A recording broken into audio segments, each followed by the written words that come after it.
Bismillahirrahmanirrahim. Assalamualaikum warahmatullahi wabarakatuh. Selamat datang di Ners Muda Channel.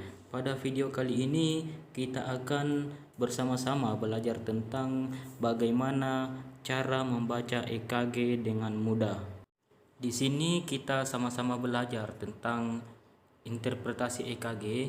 Jadi saya tidak berniat untuk mengajarkan teman-teman karena saya juga masih butuh banyak-banyak belajar. Di video kali ini kita hanya sharing ya untuk bagaimana cara membaca EKG dengan benar. Karena dengan berbagai ilmu yang kita miliki itu akan bermanfaat bagi kita sendiri dan orang lain. Oke. Nah, sebelum kita mulai, teman-teman silahkan tekan tombol subscribe dan jangan lupa aktifkan loncengnya agar teman-teman tidak ketinggalan dengan video-video terbaru berikutnya. Oke, mari kita mulai. EKG itu gampang. Kenapa gampang, teman-teman?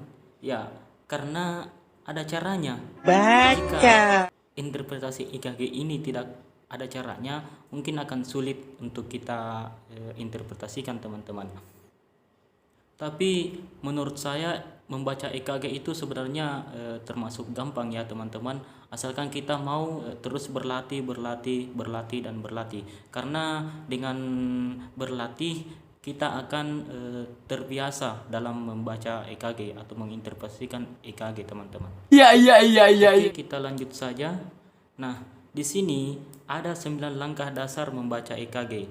Yang pertama adalah menentukan irama. Apakah iramanya reguler atau irreguler. Yang kedua adalah heart rate, berapa kali per menit. Yang ketiga adalah menentukan gelombang P, 4 PR interval. Yang kelima menentukan gelombang Q. Keenam durasi QRS, kita akan menentukan durasi QRS-nya berapa. Yang ketujuh menentukan segmen ST-nya apa. Dan yang ke-8 menentukan gelombang T-nya. Dan yang ke-9 adalah apa kesannya. Oke, nanti semuanya ini kita akan bahas satu persatu. Namun sebelumnya kita bahas dulu tentang definisi dari EKG itu sendiri. Jadi ada 3 definisi EKG, teman-teman. Yang pertama adalah elektrokardiografi. Elektrokardiografi adalah ilmu yang mempelajari rekaman aktivitas listrik jantung pada permukaan tubuh. Yang kedua adalah elektrokardiogram. Elektrokardiogram adalah suatu grafik yang menggambarkan rekaman listrik jantung.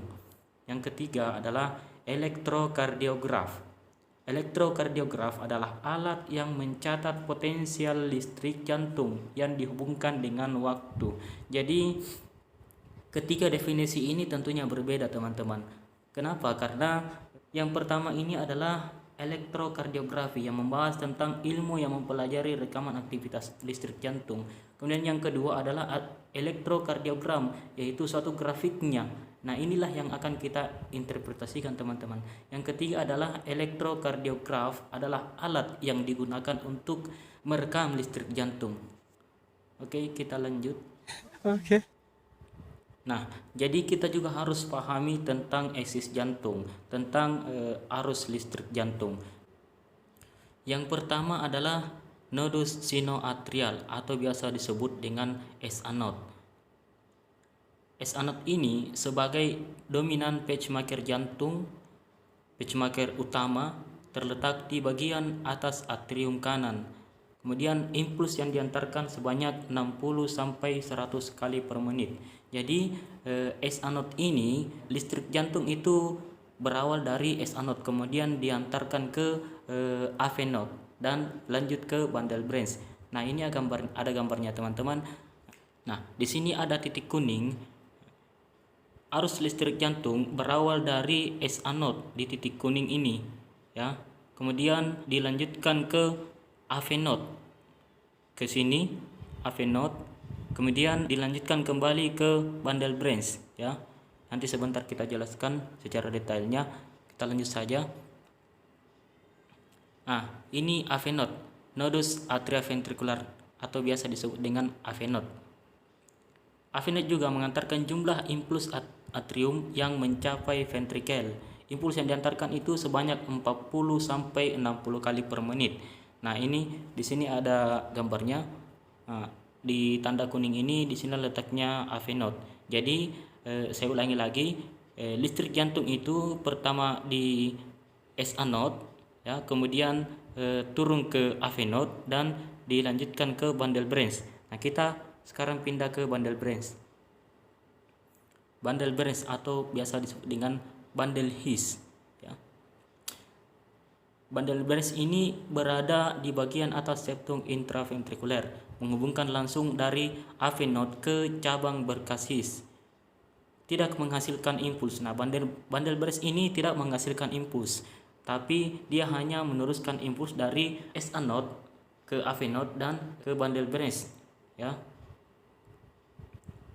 Nah, bundle branch ini terbagi menjadi dua. Yang pertama adalah right bundle branch atau biasa disebut dengan RBB.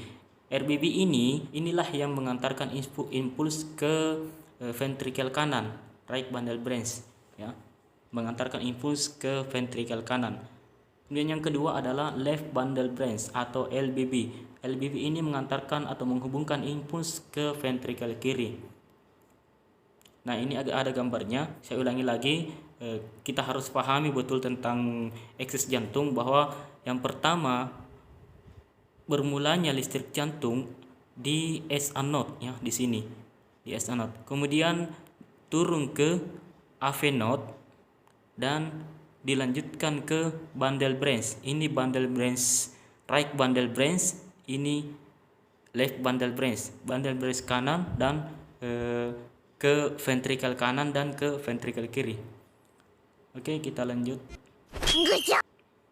Nah, ini juga penting kita ketahui, kita mereview kembali tentang sandapan EKG. Jadi sandapan EKG itu ada sandapan ekstremitas dan ada sandapan perikardial atau dada. Nah, di sandapan ekstremitas ini ada namanya bipolar dan unipolar. Di bipolar ini terdapat lead 1, lead 2, dan lead 3. Dan sandapan unipolar ini ada AVR, AVL, dan APF.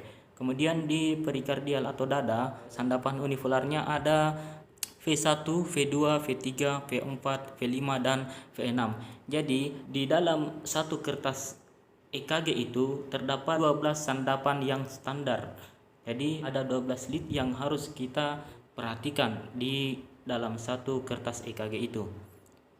Oke, saya kira kita tidak perlu membahas terlalu lama di sini karena kita hanya mereview saja. Nah, inilah gelombang yang dihasilkan oleh EKG. Jadi gelombang yang pertama yang dihasilkan oleh EKG itu adalah gelombang P. Nah, gelombang P ini berasal dari atrial depolarisasi. Jadi pada saat S anode mengantarkan impuls ke aphenoid terbentuk gelombang P. Kemudian terbentuk lagi gelombang QRS. QRS ini terbentuk pada saat ventricular depolarisasi. Jadi pada saat aphenoid menerima impuls dan mengantarkan ke bundle branch-nya itu terbentuklah gelombang QRS. Ini gelombang QRS. Kemudian ada namanya gelombang segmen ST. Segmen ST ini terbentuk dari ventricular repolarisasi dan gelombang T ini terbentuk dengan ventricular repolarisasi. Nah, ini ada namanya PR interval, ya. PR interval ini nanti akan kita bahas tersendiri di slide berikutnya atau di pertemuan berikutnya bersamaan dengan QT interval. Baik, kita lanjut saja. Oke. Nah, sekarang kita masuk ke ketentuan nilai strip dalam kertas EKG itu. Jadi di dalam kertas EKG ada kotak besar dan ada kotak kecil, ya. Kotak besarnya yang ini, dan di dalam kotak besar itu ada kotak-kotak kecil. Nah, kita lihat gambar yang di bawah ini. Di dalam kotak besar ada 5 kotak kecil ke samping dan 5 kotak kecil ke atas. Itu kita harus pahami, teman-teman, ya. Saya ulang lagi, di dalam kotak besar terdapat 5 kotak kecil ke samping dan 5 kotak kecil ke atas. Sekarang kita masuk ke kotak kecilnya. Dalam satu kotak kecil terdapat 0,04 detik ke samping dan 0,1 milivolt ke atas. Jadi kita harus pahami tentang itu teman-teman. Oke, kita lanjut saja. Good job. Nah, ini yang perlu kita ingat, bahwasanya itu tadi dalam satu kotak besar ke samping terdapat 5 kotak kecil. 1 dikali 5 sama dengan 5 kotak kecil, ya. Jadi 5 kotak kecil ini dikali 0,04, karena dalam satu kotak kecil sama dengan 0,04. Jadi 5 kotak kecil dikali 0,04 sama dengan 0,20 detik. Jadi dalam satu kotak besar terdapat 0,20 detik. Kecepatannya 0,20 detik. Oke, selanjutnya dalam 5 kotak besar ke samping, ya. Dalam 5 kotak besar ke samping sama dengan 5 dikali 5 sama dengan 25 kotak kecil. Terdapat 25 kotak kecil. 25 dikali 0,04 sama dengan 1 detik. Jadi dalam 5 kotak besar terdapat 1 detik kecepatannya, ya. Kecepatannya 1 detik. Nah, dalam 30 kotak besar ke samping sama dengan 30 dikali 5 sama dengan 150 kotak kecil. 150 kotak kecil dikali 0,04 sama dengan 6 detik. Ya, kita harus ingat ini, ya. Berarti dalam 30 kotak besar terdapat 6 detik kecepatannya, ya. 6 detik kecepatannya. Lanjut. Nah, dalam satu kotak besar ke atas, ya. Satu kotak besar ke atas sama dengan 1 dikali 5 kotak kecil, ya. Jadi 5 kotak kecil dikali 0,1 milivolt sama dengan 0,5 milivolt. Jadi dalam satu kotak besar itu sama dengan tingginya 0,5 milivolt, tegangannya 0,5 milivolt. Dalam 2 kotak besar ke atas, ya, 2 dikali 5 sama dengan 10 kotak kecil. Jadi dalam 2 kotak besar sama dengan 10 kotak kecil dikali 0,1 milivolt, berarti tegangannya dalam 2 kotak besar itu sama dengan 1 milivolt. Nah, ini kotak besar. KB adalah kotak besar, KK adalah kotak kecil. Oke, lanjut. Kemudian kita masuk kepada kalibrasi standarnya. Jadi sebelum kita membaca EKG, yang paling pertama yang harus diperhatikan adalah kalibrasi standarnya. Jadi kecepatan rekamannya itu sebanyak 25 mm per detik. Jika kurang atau lebih dari 25 mm per detik, maka kita tidak bisa menginterpretasikan EKG secara baik, teman-teman. Kemudian yang kedua adalah kekuatan voltas. Jadi kekuatan voltasnya itu 10 mm per milivolt. Nah, ini ada syarat EKG layak untuk dibaca, ya.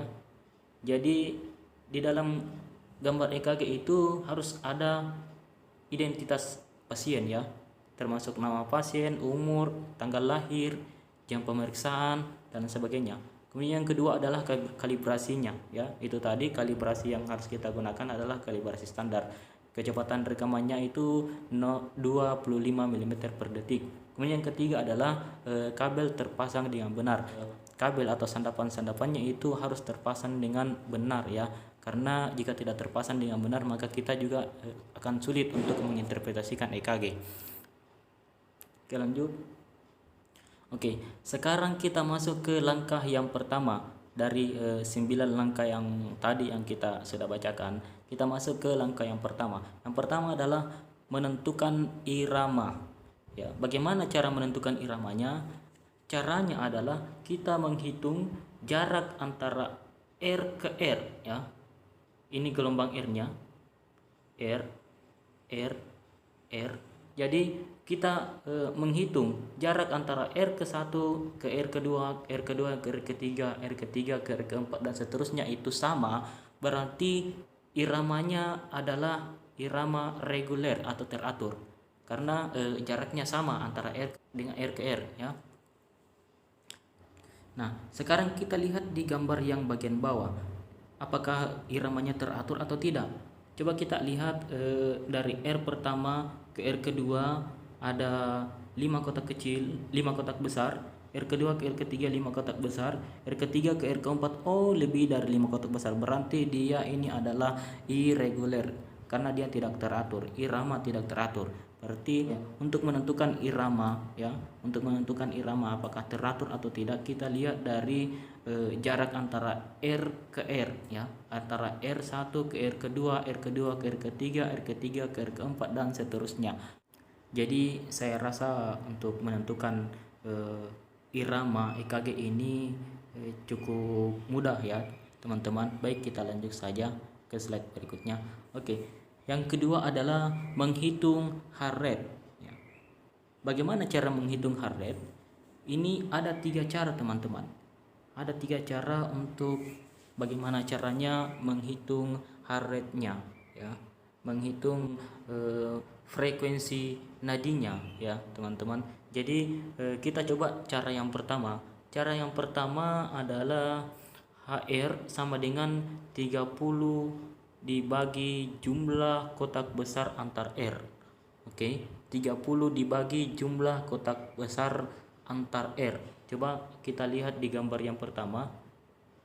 Kita lihat dari R pertama ke R kedua ke R ketiga dan seterusnya itu ada berapa kotak ya. Kalau kita lihat ada sekitar 4 kotak teman-teman ya.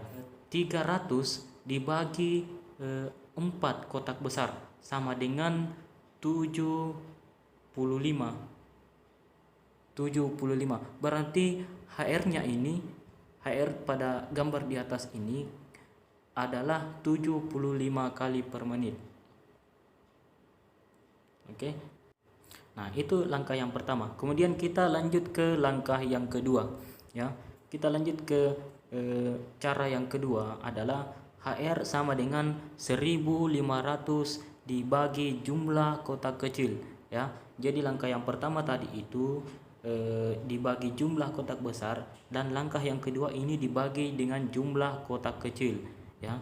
Kita sudah ketahui bersama bahwa dalam satu kotak besar sama dengan 5 kotak kecil. Jadi kita bagi saja di gambar di atas ini terdapat 4 kotak besar ya, 4 kotak besar, kemudian dibagi 5 sama dengan 20 kotak kecil. Berarti jarak dari R ke R di gambar di atas sebanyak 20 kotak kecil. Jadi 1500 dibagi dengan 20 sama dengan 75 kali per menit. Jadi hasilnya sama ya teman-teman, 75 kali per menit. Oke. Kemudian kita lanjut ke cara yang ketiga. Nah, di cara yang ketiga ini kita gunakan pada saat iramanya tidak teratur ya teman-teman. Jadi cara yang ketiga ini kita gunakan pada saat iramanya tidak teratur. Karena kenapa kita tidak bisa menggunakan cara yang pertama dan cara yang kedua? Karena irama dari R ke R ini, jarak antara R ke R itu tidak teratur. Jadi kita harus menggunakan cara yang ketiga. Bagaimana caranya? HR sama dengan jumlah kompleks QRS dalam 6 detik dikali 10 ya. Jumlah kompleks QRS dalam 6 detik dikali 10. Jadi yang pertama kita harus menghitung berapa jumlah kotak besar dalam 6 detik ya. Kita sudah ketahui bersama bahwasanya tadi dalam 6 detik sama dengan 30 jumlah kotak besar ya teman-teman.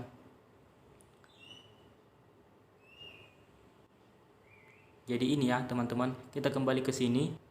Dalam 6 detik sama dengan 30 kotak besar. Dalam 6 detik ini ada 30 kotak besar. Jadi kita harus menghitung ya. Kita harus tandai di kertas EKG-nya. Kita harus menghitung jumlah kotak besarnya sebanyak 30 kotak besar.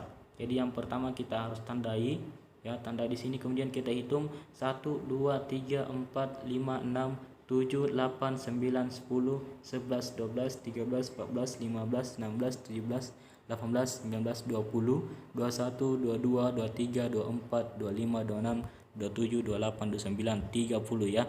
Pas 30 teman-teman. Jadi dalam 30 kotak besar ini kecepatannya adalah 6 detik ya. Kecepatannya adalah 6 detik. Kemudian ditentukan jumlah kompleks QRS dalam 6 detik ya. Jumlah kompleks QRS dalam 6 detik. Berapa kompleks QRS di dalam 6 detik ini ya? Kita hitung 1 2 3 4 5 ya. Jadi dalam 6 detik pada gambar ini terdapat 5 jumlah kompleks QRS. Jadi 5 jumlah kompleks QRS dikali 10 sama dengan 50 kali per menit. Jadi kita sudah menyelesaikan 2 langkah cara mudah membaca EKG, yaitu yang pertama adalah menentukan irama ya, iramanya apakah reguler atau irregular. Kemudian yang kedua adalah menghitung heart rate-nya. Jadi saya rasa kedua cara ini sangat mudah ya. Saya rasa sangat mudah. Pasti teman-teman sudah paham tentang kedua cara ini. Nanti di video berikutnya kita akan membahas tentang cara yang ketiga sampai cara yang ke-9 ya teman-teman. Jadi untuk video kali ini kita cukupkan dulu sampai di sini. Terima kasih atas waktu dan perhatiannya teman-teman. Semoga ilmu yang kita dapat pada hari ini bisa bermanfaat untuk kita dan untuk orang lain. Dan saya akhiri dengan ucapan wabillahi taufiq wal hidayah. Wassalamualaikum warahmatullahi wabarakatuh.